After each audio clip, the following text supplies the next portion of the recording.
Bonjour à tous et bienvenue pour cette nouvelle vidéo. Alors aujourd'hui je vais vous faire une vidéo de tag. Donc il s'agit du Opposite Book Tag, qui a été repris par Mathieu de Enjoy Book. Et je vous mets le lien du créateur et de Mathieu en barre d'infos. Losing control, come on now.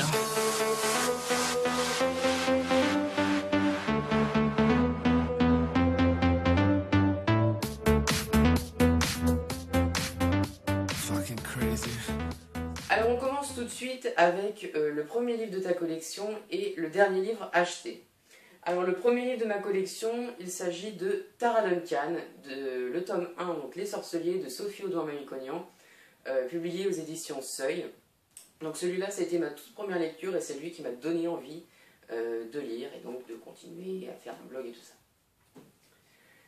L'autre livre que j'ai acheté dernièrement, donc il s'agit de The Evolution of Mara Dyer, de Michelle Hawking, publié chez Simon & Schuster, je sais pas. Celui-là, c'est le dernier en date. Ensuite, donc un livre bon marché et un livre cher. Donc le livre bon marché, j'ai choisi Les Mondes de l'Alliance, donc le premier tome, L'Ombre Blanche de David Moité, donc publié aux éditions Didier Jeunesse. Il est à 14,20 €, donc c'est un livre qui est assez bon marché. Autre livre, par contre celui-là qui est cher, je crois que c'est le plus cher de la bibliothèque, donc il s'agit de Le Seigneur des Anneaux, de Tolkien, donc c'est l'intégrale, c'est aussi gros qu'un dictionnaire je pense, illustré, et il a été imprimé pour le 100e anniversaire, donc le centenaire de Tolkien, donc de la mort de Tolkien. Il est publié chez les éditions Christian Bourgois et il est à 50 €. On passe ensuite la troisième opposition, donc un livre avec un garçon comme protagoniste et un autre avec une protagoniste. Donc pour le garçon, j'ai choisi la trilogie de Autre Monde, de Maxime Chatham, avec Matt comme protagoniste. Et pour le protagoniste féminin, j'ai choisi Qui est Mara Dyer, de Michelle Hawking, le premier tome, et c'est Mara Dyer comme personnage principal. Donc ensuite, une lecture que j'ai lue rapidement et un livre pour lequel j'ai pris le temps de lire. Donc, pour celui que j'ai lu rapidement, il s'agit de Panique, de Lorraine Oliver, publié chez Hachette Black Moon. Donc celui-là, j'ai dû le lire en une après-midi, je crois, ou 4-5 heures, et ça se lit vraiment très rapidement. Et le livre pour lequel j'ai pris vraiment du temps, il s'agit du 4e tome, L'Héritage, de Christopher Paolini, le dernier tome de la saga. Lui, j'ai dû mettre 15 jours à le lire, 15 jours, 3 semaines. C'était il y a 1 ou 2 ans que je l'ai lu. Ensuite, une couverture belle et une couverture moche. La couverture belle, j'ai choisi Ici et Maintenant de Anne Bracharès, publiée chez les éditions Gallimard.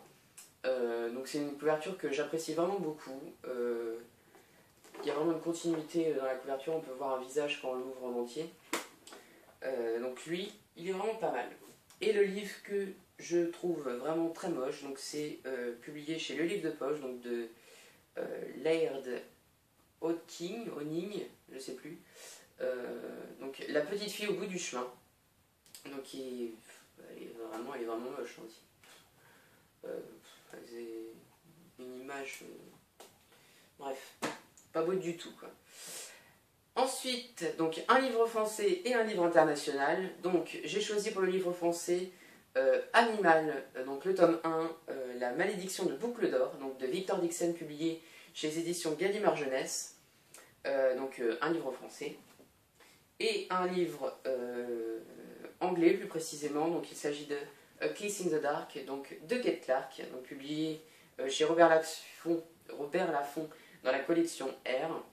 Une auteure anglaise. Ensuite, un livre mince et un gros livre. Pour le livre mince, j'ai choisi Triana, le premier tome, donc de Jérôme Giovanoni, excusez-moi pour l'épellation, donc qui est vraiment très très fin, vous pouvez le voir. Il fait 140 pages à peu près, donc il est mince, et un gros livre. J'ai choisi Le Passage, le premier tome de Justine Cronin, donc qui est publié chez Robert Laffont. Donc c'est un petit pavé quand même, il fait 1000 pages à peu près, et c'est écrit vraiment très petit, si vous pouvez voir la caméra. Lui j'avais mis au moins 15 jours à lire, je vous le recommande, c'est une très très bonne lecture. Le second tome il est ici, donc il s'agit de Les 12, de Justine Cronin aussi, toujours publié chez Robert Laffont, une série à pas manquer. Ensuite, donc un livre de fiction et une vraie histoire. Donc pour le livre de fiction, j'ai choisi Night School tome 4, donc Résistance, toujours publié chez Robert Laffont, collection R. Donc un livre de fiction. Et enfin, une vraie histoire. Donc j'ai pas de vraie histoire, donc on va passer tout de suite à la 9e rubrique. Donc un livre romantique et un livre d'action. Donc pour le livre romantique, j'ai choisi Eleanor and Park, donc de Rimbaud Roswell, qui est publié chez Pocket Jeunesse, donc un livre romantique. Et un livre d'action, j'ai choisi Partial tome 1 de Dan Wells, donc publié chez Michel Lafon, collection Wiz, que je vous recommande également, donc qui est vraiment bourré d'action et que je vous recommande. Et enfin, un livre qui vous rend heureux et un livre qui vous a rendu triste. Alors, qui m'a rendu heureux, parce que c'est un livre qui est très très bien écrit, une très belle plume, de l'action, de la romance, des combats, tout ce que j'aime. Donc il s'agit de L'Archémaudit, tome 1, Le Chasseur d'âmes, donc d'Agathe Rouleau, publié aux éditions Valentina. C'est un livre que je vous recommande, qui se lit très très bien et que j'ai bien aimé. Et enfin, un livre qui m'a rendu triste, vous en doutez peut-être, donc il s'agit de Revanche de Kate Clark encore, donc publié toujours chez Robert Laffont, collection R. Donc c'est un roman qui m'a ému, surtout à la fin, je vous le recommande. Voilà, la vidéo est maintenant terminée, j'espère que ce tag vous a plu. N'hésitez pas à me dire ce que vous en avez pensé en commentaire. Si vous voulez que je refasse un autre tag, n'hésitez pas à me le dire. Donnez-moi la liste des tags que vous voulez que je fasse et je verrai. Je vous dis à très bientôt. Salut! Losing control, come on now.